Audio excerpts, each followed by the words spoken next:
Geoffroy Caillé, rédacteur en chef du Figaro Histoire. Le 29 mai 1453, Constantinople tombait aux mains des Ottomans après 55 jours de siège. Le Figaro Histoire fait le grand récit de cette bataille épique et retrace l'histoire tumultueuse de l'Empire byzantin.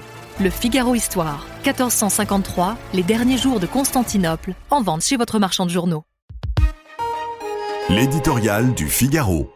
Vertige civilisationnel par Laurence de Charette. Tandis que le monde, pris de grandes secousses sismiques, se cherche à tâtons une idée de l'avenir, pendant que l'Europe s'embourbe dans ses contradictions, que la France s'enfonce dans la dette, l'Assemblée se saisit d'un texte sur l'aide à mourir, traduire euthanasie et suicide assisté, dont la progression avait été interrompue par la dissolution.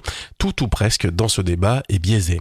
Il y a ces mots d'abord, ces mots déformés, détournés de leur sens premier que l'on brandit en alibi, cette aide à mourir qui veut aider la mort et non pas le mourant, cette drôle de fraternité qui exigerait de l'abandonner, cette fausse dignité que l'on voudrait conditionner à l'état de santé. Le calendrier n'apporte franchement pas plus de sérénité après avoir, c'est heureux, distingué les soins palliatifs de l'euthanasie. Le gouvernement a, sous la pression, à nouveau lié leur sort, enfermant ensemble les deux textes dans le temps législatif programmé. Les députés ne disposeront que de quelques jours pour expédier un sujet d'une telle gravité qui souffre, tant il est difficile et douloureux, d'une méconnaissance profonde de ses réalités. Or, plus le débat avance, plus l'abîme qu'ouvrirait devant nous la transgression de l'interdit de tuer apparaît à ceux qui s'en approchent. Les plus grands noms de la médecine et de l'éthique, y compris ceux qui acquiesçaient hier, montent au créneau, pris de vertige devant le basculement civilisationnel qui pourrait advenir. Ils ont raison.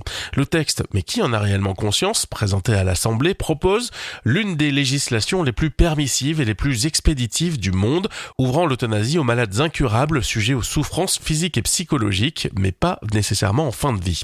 Il apparaît aujourd'hui combien, par sa nature même, le projet d'euthanasie est expansif, puisqu'il promeut le geste létal non pas comme une exception, mais comme une solution. Au chevet de nos fragilités, de nos peines et de nos pertes, les soins palliatifs, eux, défendent une autre humanité, éradiquer la souffrance en accompagnant la vie là où elle veut aller, plutôt que le droit à mourir, le devoir de soulager. L'urgence est de les développer. Geoffroy Caillé, rédacteur en chef du Figaro Histoire. Le 29 mai 1453, Constantinople tombait aux mains des Ottomans après 55 jours de siège. Le Figaro Histoire fait le grand récit de cette bataille épique et retrace l'histoire tumultueuse de l'Empire byzantin.